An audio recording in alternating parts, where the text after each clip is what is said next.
Jika kita berbicara asal-usul bangsa Nusantara ataupun suku-suku yang mendiami Nusantara, terasa hambar agaknya jika kita tidak menyinggung tentang suku Bugis.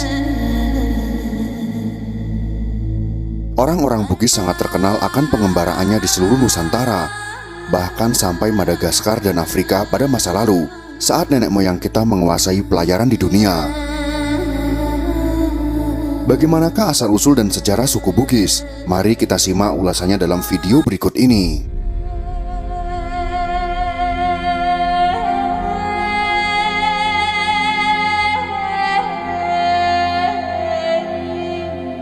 Bugis adalah suku yang tergolong ke dalam suku-suku Deutero Melayu, masuk ke Nusantara setelah gelombang migrasi pertama dari daratan Asia, tepatnya di Yunan. Kata Bugis berasal dari kata Tougi, yang berarti orang Bugis. Penamaan Ugi merujuk pada raja pertama kerajaan Cina yang terdapat di Pamana, Kabupaten Wajo saat ini, yaitu Lhasa Tumpugi. Ketika rakyat Lhasa Tumpugi menamakan dirinya, maka mereka merujuk pada raja mereka. Mereka menjuluki dirinya sebagai Tougi, atau orang-orang atau pengikut dari Lhasa Tumpugi. Lhasa Tumpugi adalah ayah dari Wechudai dan bersaudara dengan Batara Latu, ayahanda dari Saweri Gading. Saweri Gading sendiri adalah suami dari Wechudai dan melahirkan beberapa anak termasuk Lagaligo, yang membuat karya sastra terbesar di dunia dengan jumlah kurang lebih 9.000 halaman folio.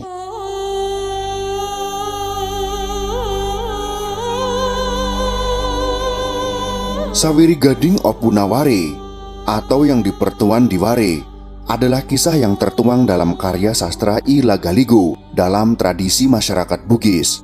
Kisah Saweri Gading juga dikenal dalam tradisi masyarakat Luwuk, Kaili, Gorontalo, dan beberapa tradisi lain di Sulawesi seperti Buton.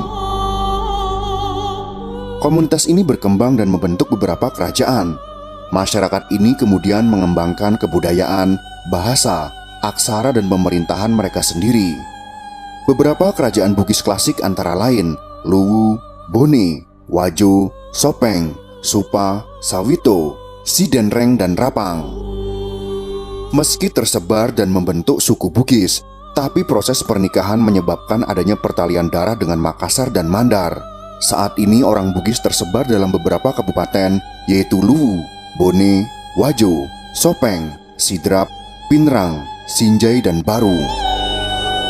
Daerah peralihan antara Bugis dengan Makassar adalah Bulukumba, Sinjai, Maros, dan Pangkajene Kepulauan. Masa Kerajaan Bone.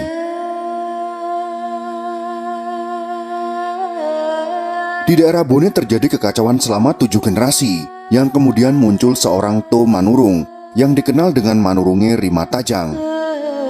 7 raja-raja kecil melantik Manurunge Rimatajang sebagai raja mereka dengan nama Arumpone, dan mereka menjadi dewan legislatif yang dikenal dengan istilah Ade Putue. Kerajaan Makassar. Di abad ke-12, 13, dan 14 berdiri kerajaan Goa, Sopeng, Bone, dan Wajo yang diawali dengan krisis sosial di mana orang saling memangsa laksana ikan. Kerajaan Makassar kemudian terpecah menjadi Goa dan Talo. Tapi dalam perkembangannya, kerajaan kembar ini kembali menyatu menjadi Kerajaan Makassar. Kerajaan Sopeng.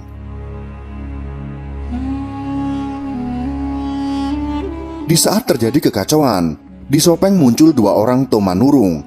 Pertama, seorang wanita yang dikenal dengan nama Manurunge Rigoarie, yang kemudian memerintah Sopeng Ri Aja, dan kedua seorang laki-laki yang bernama Latemamala Manurunge Ri Sekanyili yang memerintah di Sopeng Rilau. Akhirnya 2 kerajaan kembar ini menjadi Kerajaan Sopeng, sementara Kerajaan Wajo berasal dari komune-komune dari berbagai arah yang berkumpul di sekitar Danau Lampu Lungeng yang dipimpin seorang yang memiliki kemampuan supranatural yang disebut dengan Puange Ri Lampulung. Sepeninggal beliau, komune tersebut berpindah ke Boli yang dipimpin oleh seorang yang juga memiliki kemampuan supranatural. Datangnya Lapauke, seorang pangeran dari kerajaan Cina atau Pamana, beberapa lama setelahnya, kemudian membangun kerajaan Cinotabi. Selama 5 generasi, kerajaan ini bubar dan terbentuk Kerajaan Wajo. Konflik antar kerajaan pada abad ke-15 ketika kerajaan Gowa dan Bone mulai menguat dan Sopeng serta Wajo mulai muncul. Maka terjadi konflik perbatasan dalam menguasai dominasi politik dan ekonomi antar kerajaan. Kerajaan Bone memperluas wilayahnya sehingga bertemu dengan wilayah Gowa di Bulukumba. Sementara di utara, Bone bertemu Luwu di Sungai Walenai. Sedangkan kerajaan Wajo perlahan juga melakukan perluasan wilayah, sementara Sopeng memperluas ke arah barat sampai di Baru. Perang antara kerajaan Luwu dan Bone dimenangkan oleh Bone, dan Luwu kemudian mempersaudarakan kerajaan mereka. Sungai Walenai adalah jalur ekonomi dari Danau Tempe dan Danau Sidenreng menuju Teluk Bone. Untuk mempertahankan posisinya, Luwu membangun aliansi dengan Wajo dengan menyerang beberapa daerah Bone dan Sidenreng. Berikutnya wilayah Luwu semakin tergeser ke utara dan dikuasai Wajo melalui penaklukan atau penggabungan. Wajo kemudian bergesek dengan Bone. Invasi Gowa kemudian merebut beberapa daerah Bone serta menaklukkan Wajo dan Sopeng.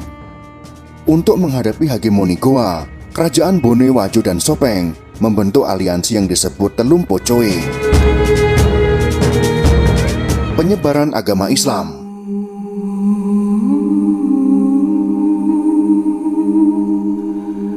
Pada awal abad ke-17, datang penyiar agama Islam dari Minangkabau atas perintah Sultan Iskandar Muda dari Aceh. Mereka itu adalah Abdul Makmur atau Datuk Ribandang yang mengislamkan Gowa dan Talo, Sulaiman atau Datuk Patimang yang menyebarkan Islam di Luwu, dan Nurdin Aryani atau Datuk Ritiro yang menyiarkan Islam di Bulukumba. Kolonialisme Belanda. Pada pertengahan abad ke-17, terjadi persaingan yang tajam antara Gowa dan VOC hingga terjadi beberapa kali pertempuran. Sementara Arumpone ditahan di Gowa dan mengakibatkan terjadinya perlawanan yang dipimpin oleh Latandri Tata Daeng serang Arung Palaka. Arung Palaka didukung oleh Turatea, kerajaan kecil Makassar yang tidak sudi berada di bawah Gowa. Sementara Sultan Hasanuddin didukung oleh menantunya, yaitu Latendri Lai Tosengeng, Arung Matoa Wajo, Maradia Mandar, dan Datu Lawu.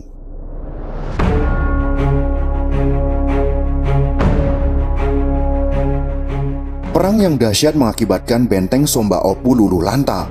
Kekalahan ini mengakibatkan ditandatanganinya perjanjian Bongaya yang sangat merugikan kerajaan Gowa. Pernikahan Lapatau dengan putri Datu Luwu, Datu Sopeng, dan Somba Gowa adalah sebuah proses rekonsiliasi atas konflik di Jazirah Sulawesi Selatan.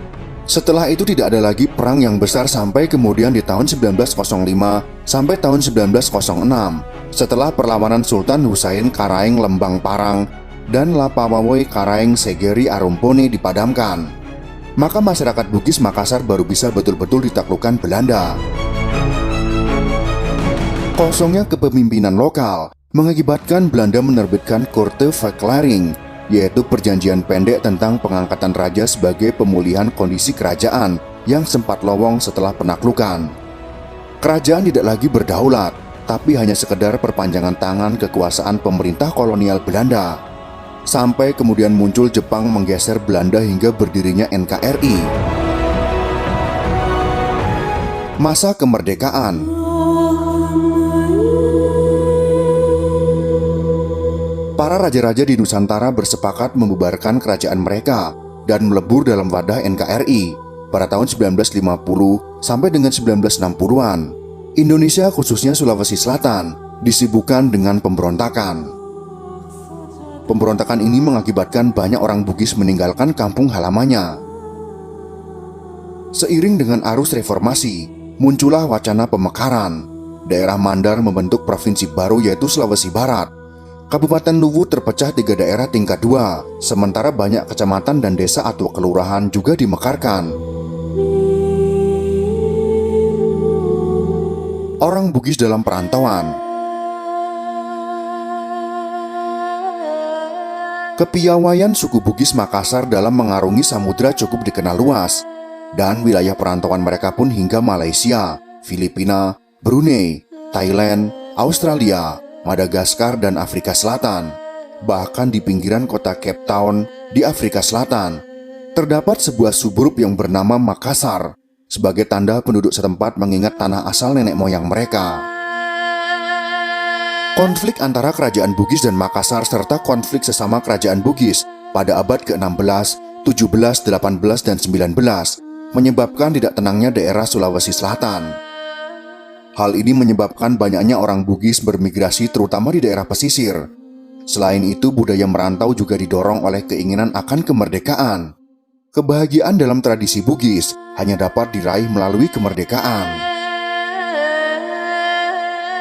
Pada abad ke-17, datanglah seorang pemimpin suku Bugis menghadap Raja Banjar yang berkedudukan di Kayu Tangi atau Martapura untuk diizinkan mendirikan pemukiman di Pagatan Tanah Bumbu. Raja Banjar kemudian memberikan gelar Kapitan Laut Pulo kepadanya yang kemudian menjadi Raja Pagatan. Kini sebagian besar suku Bugis tinggal di daerah pesisir timur Kalimantan Selatan, yaitu di Tanah Bumbu dan Kota Baru. Setelah dikuasainya kerajaan Goa oleh VOC pada pertengahan abad ke-17, banyak perantau Melayu dan Minangkabau yang menduduki jabatan di kerajaan Goa bersama orang Bugis lainnya ikut meninggalkan Sulawesi menuju kerajaan-kerajaan di Tanah Melayu. Di sini mereka turut terlibat dalam perebutan politik kerajaan-kerajaan Melayu. Hingga saat ini, banyak raja-raja Johor yang merupakan keturunan dari orang Bugis. Itulah sekelumit kisah tentang asal-usul suku Bugis dan sejarahnya. Semoga informasi ini bisa bermanfaat untuk kita semua. Jika kalian suka dengan video ini, silakan berikan jempol ke atas. Dan jika kalian menganggap video ini bermanfaat, maka bagikanlah untuk teman-teman Anda yang lain. Terima kasih sudah menonton.